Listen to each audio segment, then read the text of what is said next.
स्वागत है आप सभी का वालिया जी मैथ्स एकेडमी में। चलिए हम त्रिकोणमिति के कुछ बेसिक क्वेश्चन को सॉल्व कर लेते हैं जो हमारे एग्ज़ाम के लिए काफ़ी हद तक महत्वपूर्ण रहेगा।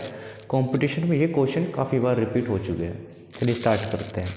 क्वेश्चन नंबर फर्स्ट लिखा हुआ है sine theta is equal to में कितना स्क्वायर रूट 3/2। मतलब हम टेबल के अनुसार देखें कि साइन में स्क्वायर रूट 3/2 वैल्यू किसकी होती, तो ये साइन 60 की होती है। कंपेयर करें तो कंपेयर से पता चलता है कि थीटा की जो वैल्यू है कितनी आएगी 60 डिग्री 60 की। और हम यहाँ इसकी वैल्यू रखें कोस 3 थीटा है, मतलब थीटा की जगह 60 रखेंगे, 6×18 180 और कोस 180 की जो वैल्यू होती है वो होती है -1। Answer is -1। हम यहाँ पर भी एक चीज़ याद रखेंगे, अगर हमारा कोस के साथ अगर 1 पाई की जो वैल्यू अगर हम एंगल के अनुसार देखें तो 180 डिग्री होती है। पाई के कोस के साथ 1 पाई या कोस के साथ 2 पाई, कोस के साथ 3 पाई, कोई भी नंबर अगर से मल्टीप्लाई में है जैसे 1 2 3 4 5 6 7 पाई 8 पाई 9 पाई 10 पाई बटे में नहीं होना चाहिए। तो ऐसे कोस की जो वैल्यू होती है हमेशा -1 होती है। उसी प्रकार अगर साइन के साथ कहीं पर 1 पाई, साइन के साथ 2 पाई, साइन के साथ 3 पाई, इनकी जो वैल्यू होती है वो 0 होती है। साइन के साथ अगर पाई है तो इसकी वैल्यू कितनी 0। लेकिन याद रखें कि ये मल्टीप्लाई में होना चाहिए, 1 पाई 2 पाई 3 पाई 4 पाई, फ्रैक्शन में नहीं होना चाहिए, भिन्न रूप में नहीं होना चाहिए। चलते हैं नेक्स्ट क्वेश्चन के पास। लिखा हुआ cot b is equal to 12/5। हम 888 याद करेंगे। 888 क्या होता है हमारा इसका 5 12 13 5 12। कोट क्या होता है, कोट होता है बेस अपॉन में कितना परपेंडिकुलर, बेस अपॉन में कितना परपेंडिकुलर। बेस कितना है हमारा यहाँ 12, परपेंडिकुलर कितना 5, तो 13 क्या बचा यहाँ पर हमारा हाइपोटेनियस। अब हमें देखना है कि सेक बी, यहाँ एंगल बी भी एंगल सेम है, एंगल पर कोई प्रभाव नहीं पड़ा।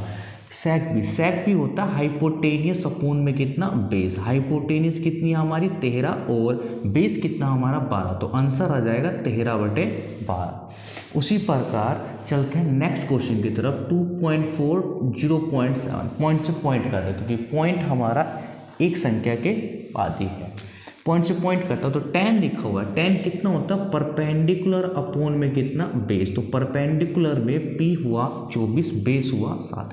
इसका हम 888 याद करेंगे तो 7 24 25 क्या होता है हमारा 888 होता है 24 और 7 मिला तो बचा क्या हमारा 25। सबसे बड़ी भुजा वैसे भी हाइपोटेनियस कहलाती है। हमें जो वैल्यू निकालनी है वो निकालनी है 50 कोस a। कोस क्या होता है, कोस होता है बेस अपॉन हाइपोटेनियस। बेस हम देखें तो बेस कितना है 7 और हाइपोटेनियस अभी निकाली हमने कितनी है 25 प्लस में 24। कोट कितना होता है, कोट होता है बेस अपॉन परपेंडिकुलर। बेस कितना 7 और यहाँ परपेंडिकुलर 24, 24 से 24 कटा, 25 दूनी 50 हो गया, 7 2 14, 14 में 7 ऐड कर देंगे तो कितना आ जाएगा 21। तो आंसर कितना आ गया 21। चलिए चलते हैं नेक्स्ट क्वेश्चन के पास। लिखा हुआ कोट इज इक्वल टू 12/13। देखते हैं कोट क्या होता है, कोट होता है बेस अपॉन में कितना हाइपोटेनियस। और 888 के अनुसार 5 12 13 ये 888 होता है। 12 हमारा बेस आ गया, 13 हमारा हाइपोटेनियस आ गया, तो 5 क्या बचा हमारा परपेंडिकुलर। एंगल कभी किसी का चेंज नहीं है इसमें, तो इसलिए हमें कोई वैल्यू चेंज नहीं करनी पड़ेगी। हम लिखेंगे साइन थीटा की वैल्यू। साइन थीटा कितना होता है परपेंडिकुलर अपॉन हाइपोटेनियस। परपेंडिकुलर मतलब 5 और अपॉन में कितना आ जाएगा 13, नीचे 1 माइनस tan थीटा होता है परपेंडिकुलर अपॉन बेस, 5 और अपॉन में कितना 12, और यहाँ नीचे tan theta 5/12 perpendicular upon base, 1 plus cosec theta. Cosec हो जाएगा कितना हमारा हाइपोटेनियस अपॉन परपेंडिकुलर। हाइपोटेनियस कितनी यहाँ पर 13 और बटे में हो जाएगा 5। हम इसको सोल्व करते हैं, 5 से 5 कट गया, 12 ऊपर चला गया, 13 नीचे आ जाएगा। ठीक, तो यहाँ आ जाएगा 12 अपॉन में कितना 13। इसको सोल्व करें, 12 कम 12, 12 में से 5 गए तो बचते हैं कितने 7/12। और नीचे सोल्व करें तो 5 कम 5 और 13 कितना हो गया 18/5। 12 से 12 कट गया, ये घूम के नीचे और ये ऊपर चला जाएगा तो बचता कितना है 7 पंजे 35 और नीचे 13 गुना 18, 18 या कितना हो गया 54, 5 18 कम 18 5 कितना 23, तो 35/234 हमारा आंसर। यहाँ देखें cosec is equal to, cosec कितना होता है, कोसेक में होता है कि परपेंडिकुलर अपॉन में कितना, सॉरी कोसेक होता है कितना, sorry cosec theta is equal to √5 upon में कितना 2, और ये होता है हाइपोटेनियस अपॉन परपेंडिकुलर, हाइपोटेनियस ये √5, अगर एंगल ये थीटा है तो इसके सामने कितना परपेंडिकुलर 2। पाइथागोरस प्रमेय यानी कि पीजीटी थ्योरम की मदद से हम यहाँ बेस निकाल लेंगे। √5 का स्क्वायर यानी कि 5, 2 का स्क्वायर 4, 5 में से 4 का बचेगा 1, 1 का स्क्वायर रूट कितना 1, तो बेस कितना आ गया 1। ये हमारा हाइपोटेनियस निकल गया, ये हमारा परपेंडिकुलर और ये हमारा बेस। सभी का एंगल जो है थीटा है, एंगल में कोई बदलाव नहीं, तो हमारा परपेंडिकुलर और बेस में कोई चेंज नहीं होने वाला। चलिए सेक थीटा, सेक थीटा क्या होता है, अब इसकी वैल्यू पुट करेंगे तो सेक थीटा होता है हाइपोटेनियस अपॉन में कितना बेस, हाइपोटेनियस कितना √5 अपॉन बेस 1 हो गया। उसके बाद टेन थीटा होता है परपेंडिकुलर अपॉन बेस यानी कि 2/1 हो जाएगा। कोट थीटा होता है base upon perpendicular 1/2 into sine में कितना हो जाएगा, साइन हो जाएगा 2 अपॉन में कितना √5 यानी कि परपेंडिकुलर अपॉन हाइपोटेनियस। हमने 2 से 2 डिवाइड, ये 2 हमने थोड़ा आगे कर लिया, √5 पीछे कर दिया, और यहाँ से बचता माइनस के 1/√5। ये 2 एज ए सेम, √5 के मल्टीप्लाई √5 में करेंगे तो कितना आएगा 5, और 5 में से 1 हटाएंगे तो कितना बचेगा 4 अपॉन में कितना √5, दैन आंसर। चलते नेक्स्ट क्वेश्चन, लिखा हुआ है tan A is equal to 1.1/60, point हटाएं तो पॉइंट हटाने के बाद नीचे आ जाएगी एक 0, और इससे हम देखते हैं कि हमारे पास एक 888 होता है 11, 60, 61, और 10 में ये होता है परपेंडिकुलर अपॉन बेस, तो परपेंडिकुलर ये रहा, बेस हमारा ये हो गया, और हाइपोटेनस हो गई हमारी 61। हमें वैल्यू निकालनी है 4 cos A - 7 sin A। cos A की जो वैल्यू है, कोस है, कोस कितना होता है, कोस होता है base upon hypotenuse, base upon hypotenuse यानी कि 60/61 - 7। साइन कितना होता है, साइन होता है हमारा परपेंडिकुलर अपॉन हाइपोटेनियस।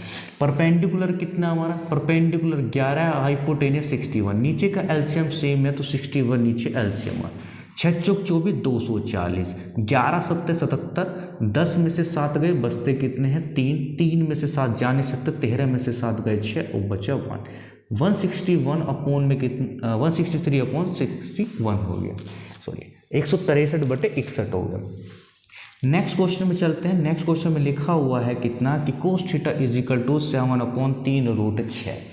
कोस थीटा क्या होता है, बेस अपॉन में कितना हाइपोटेनियस। अगर ये हमारा एंगल थीटा है तो इसके सामने वाला परपेंडिकुलर होगा, और ये हाइपोटेनियस कितनी होगी 3√6, और बेस कितना हो जाएगा 7। पाइथागोरस प्रमेय की मदद से इसको निकाल लेते हैं।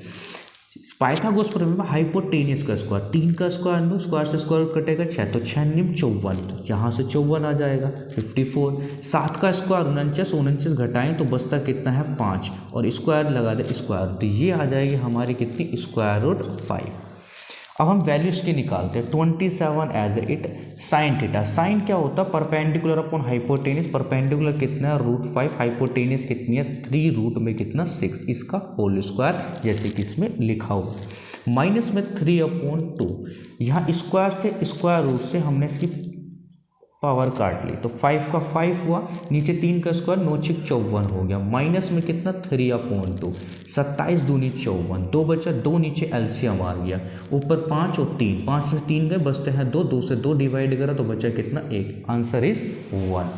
ठीक है, चलते हैं नेक्स्ट क्वेश्चन की तरफ। नेक्स्ट क्वेश्चन क्या कहता है, नेक्स्ट क्वेश्चन में लिखा हुआ है कि angle C is equal to 90 degree. Angle C जो है वो 90 डिग्री है। इसका यहाँ हम डायग्राम बना लेते हैं, C यहाँ बना देते हैं, ये है 90 डिग्री, इसको A बोल देंगे, इसको बोल देंगे B। जब एंगल C 90 डिग्री है तो हम याद रखेंगे एंगल C इस कोने पे बनाना है। यहाँ एंगल है, ए के सामने वाला परपेंडिकुलर कहलाएगा। सेक क्या होता है, सेक होता है हमारा कितना हाइपोटेनियस अपॉन में कितना बेस, तो हाइपोटेनियस इस हिसाब से 13 हुई, और बेस यहाँ पर 5। ट्रिपलेट के अनुसार 5 12 13 ट्रिपलेट होता है, तो यहाँ कितना 12 बची हमारी परपेंडिकुलर। वैल्यू निकालते हैं, तो वैल्यू निकालने के लिए हमें पता चला यहाँ पर 1 प्लस साइन ए। साइन क्या होगा परपेंडिकुलर अपॉन हाइपोटेनियस, तो परपेंडिकुलर कितना है 12 और हाइपोटेनियस कितना है 13। नीचे कितना कोस बी, बी के सामने वाला ही हमारा क्या कहलाएगा परपेंडिकुलर, फिर ये क्या कहलाएगा हमारा बेस। तो कोस बी होता है कितना बेस अपॉन में कितना हाइपोटेनियस, तो बेस कितना हमारा यहाँ पर 12 और हाइपोटेनियस कितना हमारा 13। हम इसको सोल्व करें 13 एकम 13 12 कितना 25 और बटे में कितना 13, यहाँ 12 बटे 13 और हम 13 से 13 को डिवाइड करें तो आ जाएगा 25 और अपॉन में कितना 12। करते हैं नेक्स्ट क्वेश्चन। नेक्स्ट क्वेश्चन में हम इस क्वेश्चन को लिख लेते हैं कितना sine theta is equal to में कितना 2 अपॉन में रूट 13।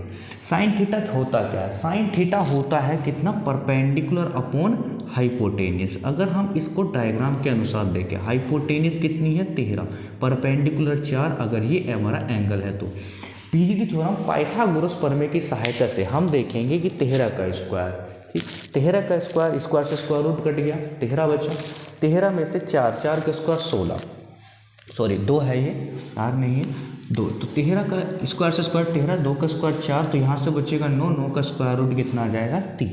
चलिए वैल्यू पुट करते हैं इसमें 3, tan theta tan is equal to perpendicular upon में कितना बेस, तो 2 अपॉन में कितना 3 प्लस में रूट में कितना 13 into sine theta. Sine theta की वैल्यू लिखेंगे तो हो जाएगा परपेंडिकुलर अपॉन हाइपोटेनियस 2 बटे में कितना आ जाएगा रूट 13 अपॉन ये रूट में 13 एज सेम रहेगा, कोस थीटा होता है बेस अपॉन में कितना हाइपोटेनियस 3 अपॉन में रूट 13 माइनस में 3 tan theta is equal to perpendicular upon में कितना बेस, 3 से 3 गया रूट 3 से रूट 13 गया, रूट 13 से 13 गया, 3 से 3 गया, 2 और 2 4 और 3 में से 2 गए बचता है तो 1, फाइनली आंसर बचा 4। नेक्स्ट क्वेश्चन लिखा हुआ 3 कोट है। हम जानते हैं कोट जो होता है 1/tan a होता है, तो ये इज इक्वल टू में कितना 4tan, tan की मल्टीप्लाई इधर करूँगा तो tan इंटू tan कितना हो जाएगा tan स्क्वायर, और स्क्वायर इधर आके बन जाएगा स्क्वायर रूट, तो ये कह सकते हैं रूट में 3/2 बन जाएगा। और tan होता है कितना परपेंडिकुलर अपॉन बेस। अगर हम डायग्राम के अनुसार देखें ये एंगल ए है, इसके सामने परपेंडिकुलर रूट में कितना 3 और बेस कितना हमारा 2, हाइपोटेनियस कितनी निकल जाएगी, हाइपोटेनियस निकल जाएगी 3 स्क्वायर से स्क्वायर रूट कटा, 2 का स्क्वायर 4, 4 3 कितना 7, रूट में कितना 7। सैक की वैल्यू निकालनी है, सैक क्या होता है, सैक क्या होता है हाइपोटेनियस अपॉन में कितना हो जाएगा बेस, रूट में कितना 7/2 tan थीटा। ऐसे क्वेश्चनों के लिए हम क्या कर लेते हैं साइन कोस है, ऊपर भी कोस से डिवाइड कर देंगे तो ऊपर बचेगा 9 tan थीटा और प्लस में कितना 12। उसी प्रकार यहाँ पर 27 कोस से डिवाइड करेंगे 1 और ये माइनस में कोस से डिवाइड करें साइन बटे कोस बन जाएगा tan, तो हमने यहाँ पर कितना tan कर लिया tan थीटा कितना है 27 कोस थीटा 20 साइन थीटा। इसकी वैल्यू रख लेते हैं, tan थीटा की वैल्यू हम देखते हैं 4/3। जब हम यहाँ पर 4/3 रखेंगे, इस tan की जगह ही रख लेता हूँ कितना 4/3, यहाँ tan की जगह कितना रख लेते हैं 4 और अब बटे में कितना 3, 3 से 3 डिवाइड करा 3 बार कट गया, 4 के 12 और 12 और 12 कितना हो गया यहाँ पर 24, 3 से डिवाइड होने का नहीं है हमारा, तो हम इसमें कर लेंगे 27 से 81, 20 चौक 81 में से 80 गया तो बचता है 1 और 3 चला जाएगा घूम के ऊपर, तो ये आंसर आ जाएगा 24 या 72।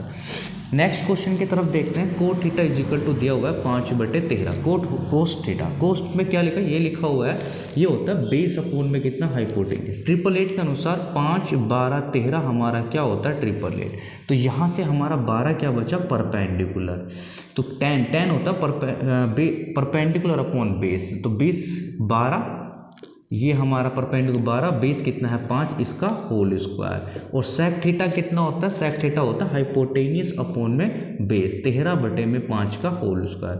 यहाँ देखेंगे 12 का स्क्वायर कितना 144, 5 का स्क्वायर 25, 13 का स्क्वायर 169, 5 का स्क्वायर 25, दोनों को जोड़ेंगे 9 4 13 1, 6 4 10 और 1 कितना 11, 1 और 1 2 और 1 3, नीचे 25 एलसीएम।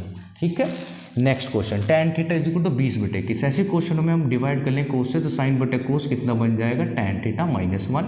साइन से साइन कोस को जब हम साइन को कोस से डिवाइड करेंगे तो साइन और बटे में कितना कोस, साइन बटे कोस हो जाएगा tan थीटा, तो यहाँ आ गया tan थीटा, और हम कोस को कोस से डिवाइड करेंगे तो आएगा 1। यहाँ इसकी वैल्यू पुट करते हैं, tan की वैल्यू है 20/21 -1, नीचे 20/21 +1, यहाँ से बचेगा 20 से कम 21 से कम 21, तो ऊपर -1, नीचे कितना आ जाएगा 41, ठीक, माइनस के 1/41। उसी प्रकार यहाँ पर भी क्या करेंगे कोस से डिवाइड करेंगे तो साइन बटे कोस हो जाएगा tan x, और प्लस में 2, यहाँ भी कोस से डिवाइड करेंगे तो साइन बटे कोस होता है tan x, और माइनस में कितना 2, tan की वैल्यू पुट करेंगे जितनी है यहाँ पर 3/2 और प्लस में 2, यहाँ पर भी 3/2 माइनस 2, 3 के 9, 2 दूनी 4, 9 4 कितना हो जाएगा 13/2, ऊपर 3 के 9, 2 दूनी 4, और 9 में से 4 के बचते हैं 5 बटे में कितना 2, 2 से 2 डिवाइड हो तो बचा कितना 13/5। ये थे हमारे कुछ अच्छे से इंपॉर्टेंट क्वेश्चन जो बेसिक टाइप क्वेश्चन हमारे पेपर में पूछे गए हैं। ये हमारे बेसिक को मजबूत करने के लिए काफ़ी हद तक महत्वपूर्ण सवाल है। ठीक।